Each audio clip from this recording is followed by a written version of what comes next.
Bienvenidos a un episodio más de HR Tech Vision, un podcast de OpenHR. Te damos la bienvenida a este nuevo espacio dedicado a la convergencia fascinante entre tecnología, innovación y recursos humanos.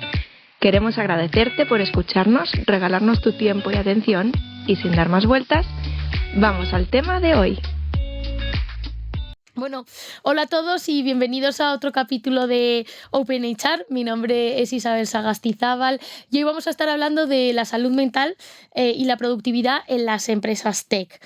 Antes de presentar a nuestro invitado, quiero recordaros que tenéis un capítulo en el que charlamos hace unas semanas con Carla sobre la atracción del talento en las empresas, y os invito a que vayáis a nuestro canal de YouTube y a los links que tenéis abajo, porque tenéis la charla con Carla. Así que nada, hoy vamos a hablar de salud mental, vamos a hablar de la productividad en las empresas tech y tenemos a Rubén García, que es CEO de Cotera. Cuéntanos un poco sobre ti, quién es Rubén y qué hace en Cotera. Te cuento, claro. Pues soy Rubén, yo soy neuropsicólogo y fundador de Cotera.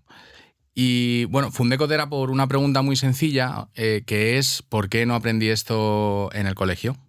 Y realmente un poco de eso va este podcast y de eso va Cotera también, que es básicamente que no hemos aprendido a cómo relacionarnos con nosotros mismos y cómo relacionarnos con los demás. Es una cosa que hemos aprendido implícitamente porque nos relacionamos, pero no nos han enseñado reglas básicas de comunicación, de identificación de emociones y luego cómo eso afecta realmente pues, a la resolución de problemas, a la gestión de conflictos, al liderazgo, a todas las cosas que entre personas que afectan a las empresas dentro de los equipos, a la hora de no perder un cliente o manejar la relación con un cliente, a la hora de contratar a alguien y que funcione en un equipo, y eso hace perder mucho dinero. Entonces, en Cotera lo que solucionamos son ese tipo de problemas. Trabajamos una parte de crecimiento a través de análisis cultural, una parte de programas de talento que están muy centrados en soft skills, y luego hacemos planes de bienestar que tienen diferentes acciones. Este capítulo vamos a hacer una diferencia con los capítulos anteriores, y es que nos gustaría que el público, que la gente que nos ve, participase. Vamos a hablar primero un poco de las consecuencias que tiene la productividad, pues el tema, como las consecuencias que tiene la salud mental en la productividad de las empresas, y luego vamos a poner un ejemplo en el que vamos a hablar con Rubén de, oye, ¿qué pueden hacer las empresas, qué pueden hacer los líderes, los managers para evitar este tipo de situaciones? Cuando hablamos de salud mental y de productividad en las empresas tech, tenemos datos, por ejemplo, como la OMS, que hace poco salió que las empresas al final estaban perdiendo hasta $1 billón en productividad, en beneficios por las bajas, el ausentismo, ansiedad, depresión, que se estaban viendo, sí, y que es algo que está a la orden del día, y es lo que vamos a venir a hablar aquí. Así que cuéntanos, Rubén, ¿tú cómo ves la productividad? ¿Cuáles son las principales consecuencias de una mala gestión de la salud mental en las empresas? Vale, voy a empezar, son varias cosas. Voy a empezar por una unpopular opinion que dicen. Yo creo que al final venimos de unas culturas empresariales muy centradas en la productividad, y yo creo que tanto problemática de ansiedad, tanta problemática de depresión, que es como, por así decirlo, la enfermedad mental del siglo XXI, está muy relacionada o viene muy derivada de estas culturas que se centran mucho en mirar, por así decirlo, el céntimo de la productividad, ¿no? Entonces, se pierde dinero porque no se es productivo, pero realmente la consecuencia es que poner el ojo en la productividad hace que se pierda dinero porque no cuidas la salud mental. Entonces, las consecuencias de cómo se ve esto de la productividad en las empresas, pues suele ser absentismo, bajas, más errores. Más o menos esto suele ser como luego puedes como ramificar un poco o ver un poco más sobre el absentismo, el tipo de errores y demás, pero yo creo que son como los grandes bloques que están detrás de no cuidar la salud mental, ¿no? Que al final son síntomas de estrés, por así decirlo, altos niveles de estrés, que pueden estar relacionados con cómo es la cultura, una cultura de competitividad, una cultura que no es colaborativa. También una cultura que hoy en día además se facilita mucho, que es la de estar como siempre conectado, en cualquier momento. La conciliación es una parte como muy importante que las empresas tienen que estar más atentas que nunca ahora por la facilidad que tiene el estar siempre conectado. Y luego también el tema de trabajo en remoto y demás puede generar mucho estrés y mucha sensación de aislamiento, que suelen ir muy relacionadas con sensaciones de estrés. Entonces, al final el estrés es un mecanismo del cuerpo que realmente nos prepara para, más biológicamente hablando, ¿no? Entonces, el estrés nos prepara para afrontar situaciones que nos demandan más de lo que normalmente en un día normal con un café podríamos atender, ¿no? Entonces, a priori es adaptativo y nos ayuda. Claro, a largo plazo. Claro, a largo plazo, ¿qué ocurre? Cuando los niveles superan lo que podríamos llamar normal, por así decirlo, primero hay que entender que el estrés o por así decirlo, los neurotransmisores y hormonas asociadas al estrés actúan para el cuerpo como inmunodepresores, es decir, afectan a nuestro sistema inmunológico, con lo cual nos hacen más vulnerables ante cualquier enfermedad. También hay que tener en cuenta que están relacionados con el aumento de la presión arterial, con el aumento de la glucosa en el cuerpo. Esto se relaciona con un mal metabolismo de los carbohidratos. Madre Esto mía. se puede... Bueno, hay muchas cosas, ¿no? Y al final, la última para mí más importante es que al final te generan unas situaciones de agotamiento emocional que te hacen estar desconectado con estos síntomas, de valorarlo, desconectado con tu realidad, con las cosas importantes y con la capacidad de poner solución porque eres incapaz realmente o de darte cuenta, por así decirlo. Como hemos dicho antes, que queríamos que los oyentes participasen, queríamos enfocar este podcast con un caso Claro. que podemos ver en cualquier empresa, compañeros, familiares, y así lo podemos poner en práctica y también pues, que la gente vaya opinando o comentando, ¿no? Vamos a poner la situación pues de José, que es un desarrollador de software en una empresa de comercio electrónico. Él trabaja desde casa, tiene poco contacto con sus compañeros y tiene un nivel una carga de trabajo bastante alta. Por lo tanto, se siente aislado, se siente estresado por la falta de límites, Sí. hablamos de la desconexión entre el trabajo y la vida personal, y al final su motivación ha disminuido, por lo tanto también su productividad. ¿Qué medidas pueden tomar las empresas tech para promover la salud mental de sus empleados y también así mejorar la productividad? Pues, a ver, el caso, bueno, tú lo sabrás de tu trabajo también, el caso es de manual, ¿no? Que pues suele pasar Sí. más en empresas tecnológicas que suelen tener personas desplazadas por cualquier pueblo de cualquier país del mundo. Sí. Entonces es un caso que, bueno, yo creo que bien. Común, muy general. exacto. Nos Es muy vale general, nos vale para todo. mucho, lo hemos Sí. visto y nadie se va a sentir, a lo mejor la gente se siente identificado, Mucha pero gente se va a sentir exacto. identificada, yo creo. Bueno, yo tengo amigos que se van a sentir identificados. Yo Escucharé también. el podcast y les diré, oye, escúchate, Sí. lo que hablamos de ti y no te das cuenta. Bueno, yo creo que lo primero, o lo que yo vería más importante, no sé, tampoco tengo un manual, ¿no?, de medidas, pero yo creo que lo primero es investigar y hay que identificar si es una cuestión particular de la persona o es una cuestión estructural de la empresa. Porque las medidas ahí son muy diferentes. Yo creo que las empresas tienen como una labor, una responsabilidad social respecto a sus trabajadores, pero que sus trabajadores luego llevarán al mundo, por así decirlo, que es tener programas de detección, atención y prevención de algunos riesgos de salud mental. Pues hemos hablado ya de estrés, de aislamiento, depresión, ansiedad. Siempre para mí está ese olvidado. O sea que antes de venir aquí he estado leyendo como algún estudio y demás, he encontrado uno de la seguridad social y me llama la atención porque era un estudio de seguridad social que relacionaba la salud mental, los problemas de salud mental con el trabajo. Y esto es una cosa que hablamos también preparando tú y yo la entrevista, y es que para mí hay un gran olvidado muy grande, enorme, y que no hay cifras, nadie habla de nada, que son los trastornos adictivos, y que está muy relacionado con estas situaciones también de aislamiento. Totalmente. O con otras situaciones de alto nivel de estrés. Todas las situaciones que hemos hablado antes, entrarían aquí. Entonces, pues bueno, primero, ciñéndonos al caso, investigar si es un caso aislado o si es un caso estructural, y en función de eso medidas si es un caso aislado o es a la persona directamente y darle el mayor soporte, ayuda, beneficios que la empresa pueda darle.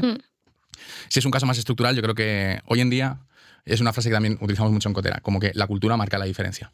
Totalmente. Entonces yo iría siempre, si es algo estructural, a revisar la cultura. Y cuando hablamos de revisar la cultura, hablamos de las carreras profesionales de cada trabajador, los estilos de liderazgo, el sistema de comunicación interna, lo que podríamos llamar actividades extraescolares online y offline, que hay varias. Si la cultura está centrada en las personas o está centrada en la producción, que eso se nota mucho a la hora de tomar las decisiones. Esto que he comentado de todos los sistemas de clima laboral y de salud personal que tengan para la detección, actuación, incluso la prevención de este tipo de problemas. Y luego yo creo que hay una cosa que es muy fundamental en cualquier caso, ya no solo en el caso de, creo que se llama José. Sí. En el caso de José. Que es conseguir, que por eso digo lo de que la cultura está más valorado que nunca, que es conseguir que las personas, los trabajadores, estén conectados con la cultura y los valores de la empresa y que la motivación y todo tenga un sentido personal para ellos y una motivación intrínseca para ellos. Realmente yo creo que eso se valora más que nunca y que cada vez los trabajadores eligen más dónde trabajar o incluso los clientes a qué proveedor coger o cualquier cosa, más en función de la cultura y no se van tanto a la productividad, rendimiento, eficiencia y ROIs y demás, ¿no? Que yo creo que son importantes también y que también se valoran, pero como que la cultura de repente es una especie como de ente No, que No al sé final decirte, ¿no? forma Como parte. etéreo, así que cada vez importa más. Yo creo que yo lo escucho. A mí es una pregunta recurrente que me han hecho cuando está más enfocada en la parte de selección, cómo es la cultura. ¿Te lo han preguntado a ti en selección? Muchísimo. Cuando, oye, Vale. ¿cómo describes tú la cultura de la empresa en la que estás trabajando? Digo, Es que es una locura, la verdad. este es el tipo de cultura. Y yo algo en lo que he trabajado mucho también para no tener estos casos como el de José, de una persona que está full remote, que a lo mejor no tiene muchísima interacción con sus compañeros y se puede llegar a sentir aislado. Lo que decías tú, nosotros, o sea, siempre hay muchas formas de trabajar la cultura, al final somos animales sociales, ¿no? Necesitamos pertenecer al grupo, y cuando tú estás en una empresa también quieres participar de otras cosas que no sean solo trabajo. Claro. Quieres también tener una charla al día con alguien o incluso para trabajar a la vez. Oye, ¿cómo ves tú esto? ¿Cómo es esto? El no tener eso hace que te sientas más aislado, que no consigas tampoco desconectar del todo, que pienses mucho en tu trabajo y que al final derivemos a una poca atención de la salud mental dentro de las empresas, y efectivamente pasa mucho en las empresas tech, porque ahora es donde más full remote hay, ¿no? Claro. Y a lo mejor no necesitan ese contacto tan directo con clientes, no están haciendo a lo mejor llamadas, etcétera. Sí, también tienen muchos plazos y... Sí, ¿no? Los deliveries tienen... Sí. Y nunca lo había relacionado en la cultura con una necesidad como tan humana, ¿no? Como una especie de nuestra naturaleza, ¿no? Del sentido de pertenencia, pero bueno, es tal cual. Bueno, claro. así es como lo veo yo, la verdad, pero al final la cultura de la empresa está muy relacionada en cómo se van a sentir, al final, como dices tú, cómo se van a sentir los empleados y... Yo creo que antiguamente se preguntaba menos esto. No lo sé, por supuesto, la verdad. no se preguntaba, No se preguntaba, lo digo yo, no se preguntaba. Ni se hablaba de flexibilidad horaria, ni se hablaba ni de conciliación y ahora se habla de conciliación, se habla de wellness day, se habla de mental health. O sea, cada día se ve más implementaciones de plataformas, y ahora hablaremos de esto y preguntaremos también qué plataformas relacionadas con la salud mental se están implementando en las empresas, porque está al día, o sea, no suena raro. Me han encantado todas estas sugerencias, la parte de, oye, primero habría que ver si es un caso aislado, si es un tema estructural. Creo que también aquí tiene una parte muy importante los managers y los líderes. Sí, fundamental, claro. Para ti, ¿cómo sería un consejo para los líderes, managers en las empresas tech que puedan, cómo pueden apoyar o cómo pueden también identificar una situación como la de José? Ya. Pues... A ver, yo creo que hay una parte, o sea, yo creo que hay una cosa que es muy importante de cara a los managers del mundo que me escucháis. Yo creo que es importante que se conviertan o sean el modelo de lo que esperan. Es decir, tú no puedes...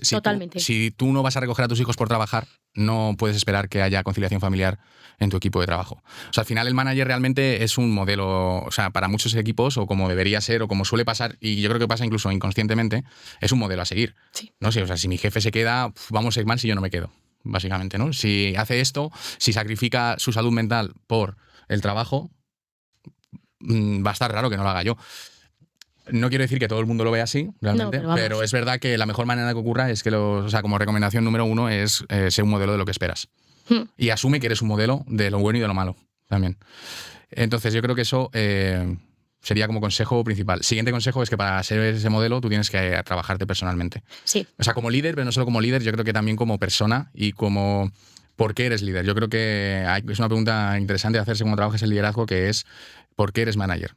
¿Qué hace que tú seas manager y no lo sea otro? Realmente hay algo que te gusta en ser manager y que disfrutas también, ¿no? Entonces hay que conectar con eso y es importante que estén conectados con esa razón o con ese porqué poderoso que tengan. Creo que cuando haces ese trabajo personal de conocerte y de conocerte como líder, también desarrollas una sensibilidad para detectar, o sea, la pregunta que me hacías, ¿no? De cómo lo detectan y demás. Pues bueno, al final yo creo que es primero teniendo el ojo puesto en eso y no solo en la productividad, rentabilidad y demás, que eso es obvio.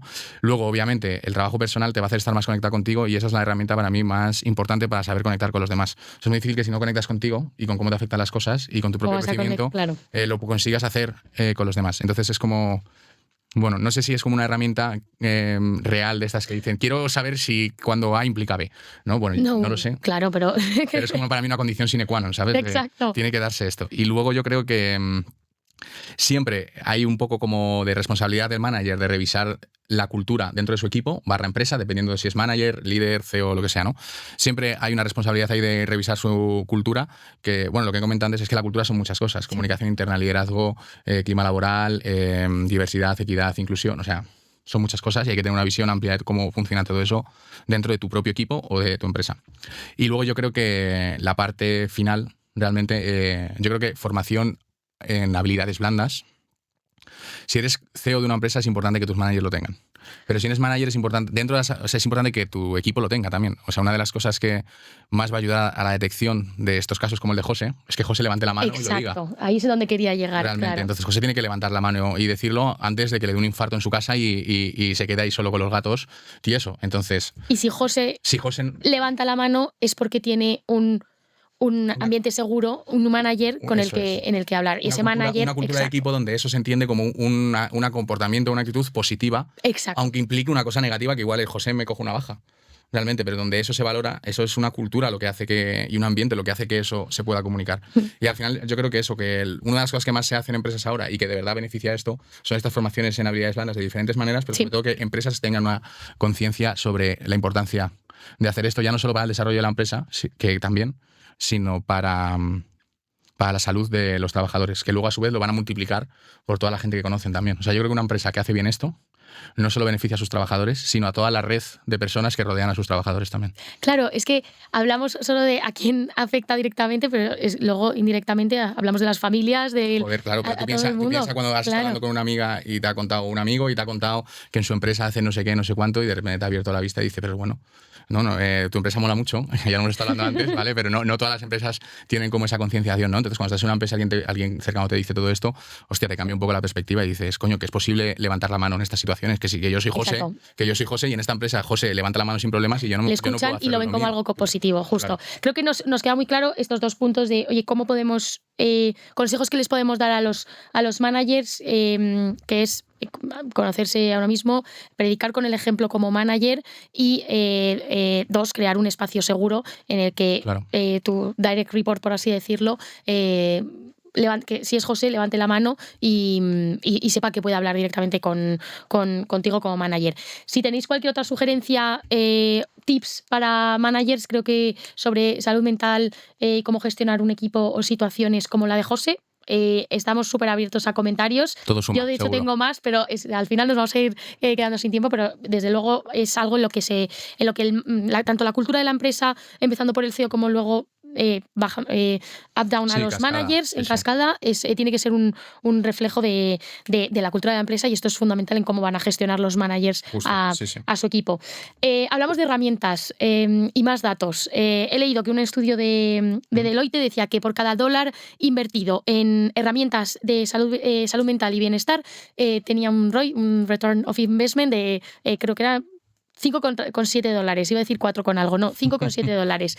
También hablamos el otro día también vi un dato de Alan, que es un provider de un seguro médico privado, que decía que un día de ausencia en una empresa podía costarle hasta 1.000 euros por no haber puesto las herramientas necesarias a disposición de los empleados. Cuando hablamos de salud mental, empresas tech y plataformas, tecnología que podemos implementar, ¿qué podemos hacer ahí? ¿Qué nos recomiendas?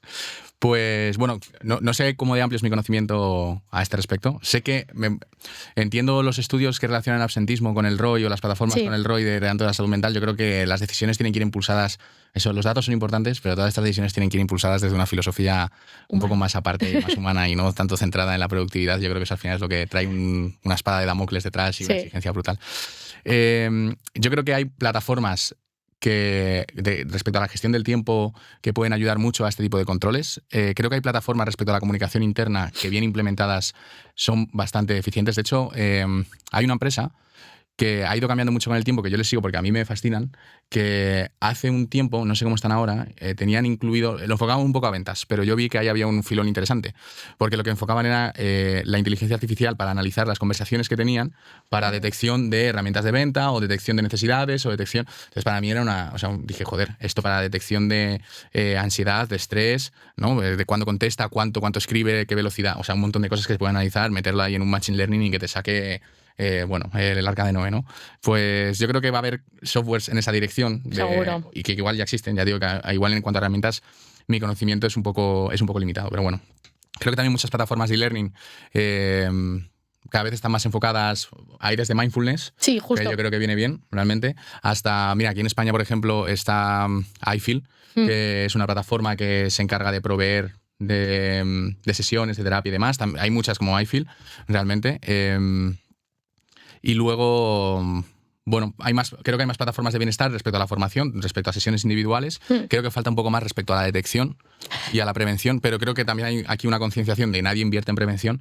Que bueno, que al final yo entiendo que los recursos, lo vivo en mi propia empresa también, ¿no? Ya. Pues los recursos son limitados y invertir en prevención es para unos estadios o unos momentos muy concretos de una empresa. Sí. Realmente no es para siempre, yo creo, ¿no? Entonces, bueno, entiendo que esas plataformas pues cuesten un poco más, aunque estas partes de e-learning son un poco prevención, yo y creo tienen esa que función también. igual que hemos hablado de, oye, la tecnología no siendo el mejor aliado para la salud mental de los trabajadores, porque a lo mejor lo que decías tú, gracias a la tecnología estamos todo el rato conectados, gracias a la tecnología tú puedes estar dando un paseo aislado, y al final, gracias a la tecnología te puedes aislar, pero también gracias a la tecnología puedes hacer que darle otro vuelco y decir, oye, pues mira, yo tengo un calendario, me voy a poner los horarios en los que trabajo, a partir de aquí, a partir de tal hora, no se me ponen reuniones, utilizo una herramienta de, pues como puede ser Slack o Teams, en la que me puedo poner, oye, claro, no